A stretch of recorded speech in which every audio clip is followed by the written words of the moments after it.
In the prior lesson, we learned how to use synthetic division to determine whether something was a factor of a polynomial function or not, or use the remainder theorem to write the remainder. Now, in this particular lesson, we're going to work on finding all of the rational zeros of a polynomial function, and of course synthetic division will become a part of that. Now, before we even start, one of the things that we need to be aware of is how many zeros does the polynomial function have. Now, keep in mind, you can have rational zeros or you can have imaginary or complex number zeros.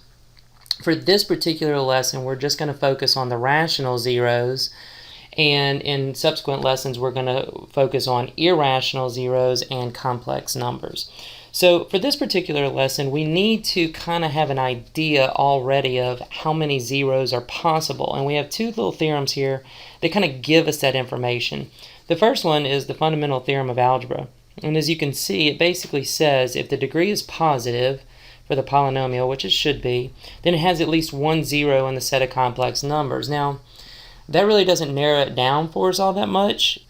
We kind of figure it's going to have at least one zero, but it is stated in that theorem. The second theorem is something that we've informally discussed, and that's the nth root theorem, which tells us that whatever the degree of the polynomial is, it can have up to that number of zeros in the polynomial function. And we know that if we're solving equations, that's the number of solutions that we're looking for, but it doesn't necessarily have to have that many zeros.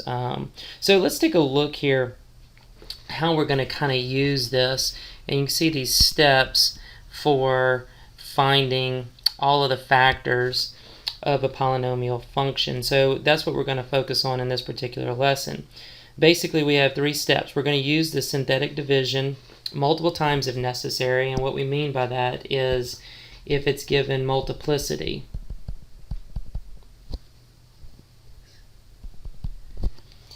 And if you recall, multiplicity means that the particular zero that we're working with, could happen more than once.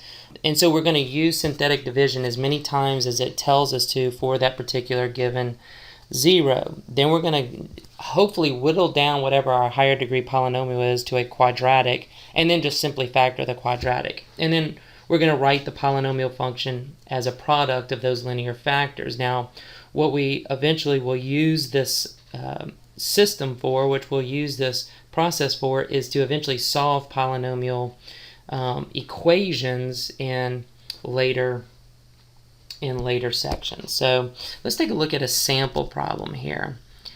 And if you look at sample problem 1, what I'll do is I'll work through sample problem 1 with you, and then I'll let you work sample problem 2 on your own, and we'll see how you do with that one. So let's take a look at what it's asking us to do. It says write the polynomial function in factored form given one of the factors. Now, if you recall, it gives a factor c equals to 3. So if you recall, we were doing x minus c. So in this case, that's x minus 3. But the c, the 3 value, was the value that we were using for the synthetic division. So we want to see, we know we're being told that it's a factor, so we want to go ahead and find the depressed polynomial and see if we can factor it any further as well. So let's go ahead and use the factor that's given to us.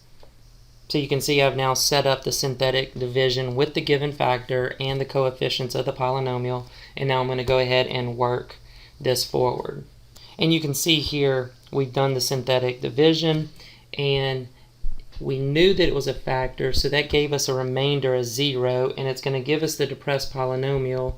If you remember, that is 1 degree less than the given degree, and we just work that down. And so we can see here that x minus 3 is a factor, and the depressed polynomial as a result of that is what's left over. Now we need to follow the next step. We've got a quadratic at this point, and we need to factor that quadratic if we can. So I'll go ahead and work on that next.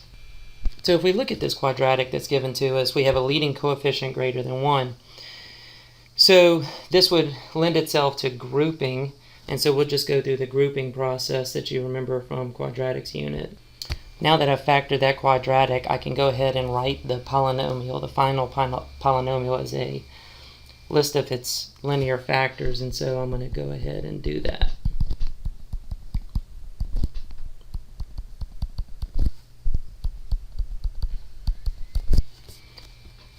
And that was what we were looking for in the end. Now, if this were an equation, a polynomial equation, and the f of x was equal to 0, we can now set each of these equal to 0 based off the zero product property and actually find all of the solutions to this particular problem. So this is a lead-in to what you eventually have to do when solving polynomial functions. Okay, in the next lesson, or excuse me, in the next video, I'm going to come back and we're going to work on sample problem 2.